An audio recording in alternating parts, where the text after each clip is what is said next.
सुरेंद्र सिंह जिन्होंने अपने विचार किसानों के समर्थन में रखे।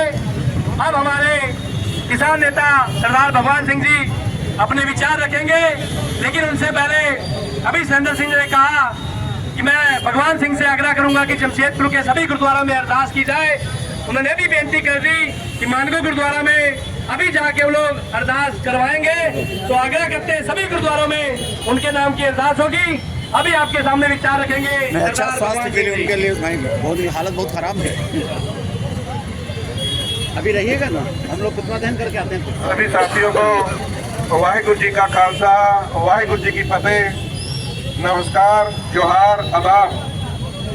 मैं सबसे पहले अपने किसान आंदोलन एकजुटता मंच के सभी साथियों का धन्यवाद करता हूं कि आज फिर जब किसानों के ऊपर मुसीबत आई तब हम सब फिर एक साथ एकत्रित होकर के उनकी आवाज़ बनने के लिए, सरकार के कान खोलने के लिए, सरकार को जगाने के लिए हम लोग एकत्रित हुए हैं। मैं सभी अपने साथियों का तहे दिल से आभार प्रकट करता हूं।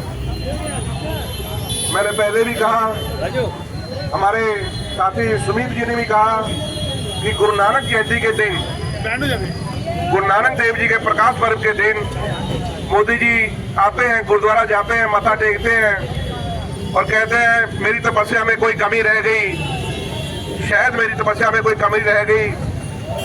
और फिर उन्होंने उस दिन वादा किया कि हम ये जो जितने भी अपने मांगे कानून थोपे गए थे सबको रद्द करते हैं और जो भी किसानों की मांग है उसको हम लोग मानते हैं।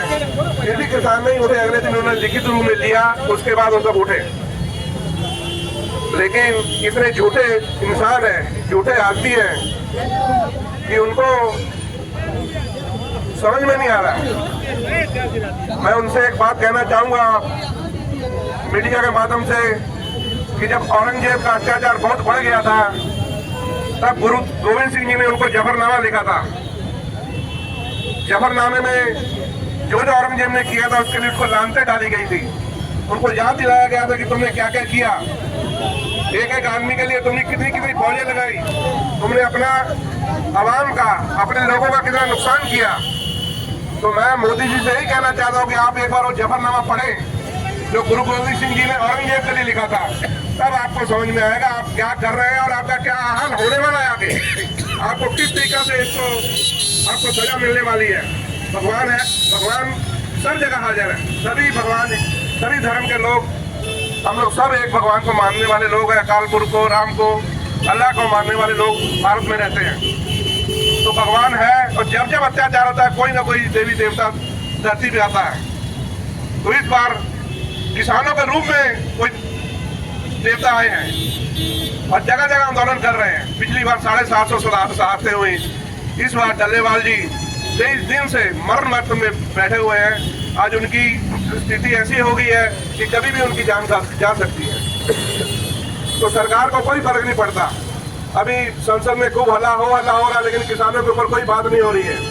सुमित जी ने बताया कि 5 मिनट 10 मिनट खाली मोदी जी बोले हैं और बाकी संविधान को खत्म करने के लिए, बर्बाद करने के लिए क्या क्या लोग अपने हथकंडे अपना रहे हैं।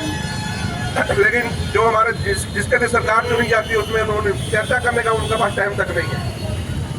तो हम लोग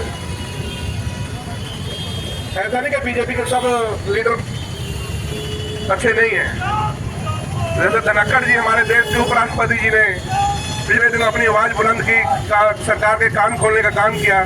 इसी तरह से हम हमारे देश की महामहिम राष्ट्रपति से भी विनती करते हैं कि जब प्रधानमंत्री कोई बात नहीं सुन रहा है तो आपको आगे आकर के देश की आवाम की बात सुननी चाहिए, अपना डिसीजन ले लेना चाहिए, ऐसा निर्णय लेना चाहिए कि आवाम दुखी ना हो। क्योंकि अब अंत हो चुका है, बहुत ज़्यादा हो चुका है। तो जितने बीजेपी के नीचे के लीडर हैं, हम लोग माननीय राजनाथ सिंह जी से, गडकरी जी से और सभी से अपील करते हैं, विनती करते हैं कि आप लोग धनखड़ जी का जैसे अपनी पार्टी में एक आंदोलन ऐसा चलाएं कि आपके जो 2-3 बड़े लीडर हैं जो तानाशाह हो चुके हैं उनकी आंखें खुलें और हमारे देश की आवाम, हमारे देश के किसान, हमारे देश के मजदूर भाई बच सके। और डल्लेवाल जी के लिए हम लोग इस मंच से भी अरदास करते हैं, विनती करते हैं गुरु महाराज जी के चरणों में कि उनकी सेहत सेहत ठीक रहे, लेकिन उन्होंने तो कह दिया कि मेरे को कोई इलाज नहीं करवाना है, कुछ नहीं करवाना है। वो अपने दिन ब दिन शहादत की ओर बढ़ रहे हैं। निश्चित रूप से अगर भारत सरकार बात नहीं करती है तो उनकी शहादत निश्चित है, उसमें कोई किंतु परंतु नहीं है। वो ऐसे धर्म से आते हैं, ऐसे समाज से आते हैं, ऐसी जगह से आते हैं कि वहाँ के लोग अपनी जुबान से जल्दी मुकरते नहीं हैं। जो उन्होंने बोल दिया वो करके रहेंगे, उनकी शहादत निश्चित है। इसलिए हमारी सरकार को आज और कल 1-2 दिन में कोई डिसीजन लेना चाहिए, उनकी जान बचाने का काम करना चाहिए।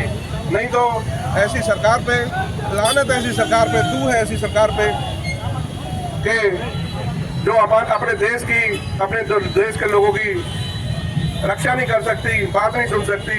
एक तरफ तो बड़े बड़े पूंजीपतियों को अरबों खरबों का लोन दिया जा रहा है। भाई उनको लोन मत दो, बहुत ज़्यादा तरक्की, आप तरक्की का नाम देते हैं। तरक्की जब एक तरफ गरीब मर रहा है तो दूसरी तरक्की से हम लोग क्या करेंगे?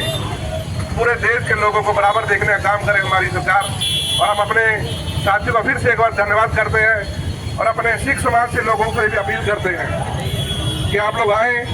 जो हमारे साथ अन्याय हो रहा है, हमारी कौम के साथ अन्याय हो रहा है, हमारे किसान भाइयों के साथ अन्याय हो रहा है, ये ध्यान पढ़ने वाली बात है, देखने वाली बात है कि जब अंग्रेजों का भी यही कहना था कि पूरा देश को हम लोग गुलाम करके रखो, पंजाब से ही कहाँ ज़्यादा आवाज़ उठती है। तो पूरे के लोगों की ऐसी सोच है, ऐसा उनका मानना है कि गुलामी बर्दाश्त नहीं करते हैं। तो इसलिए आज किसान आंदोलन भी वहाँ से उठा है और पूरे देश की अगुवाई कर रहा है। और देशवासियों से हम अपील करते हैं कि आप सभी आए, उन किसान भाइयों का, मजदूर भाइयों का साथ दें। मैं पुनः एक बार अपने सभी साथियों को तहे दिल से धन्यवाद करता हूँ। वाहिगुरू जी का खालसा, वाहिगुरू जी की फतेह।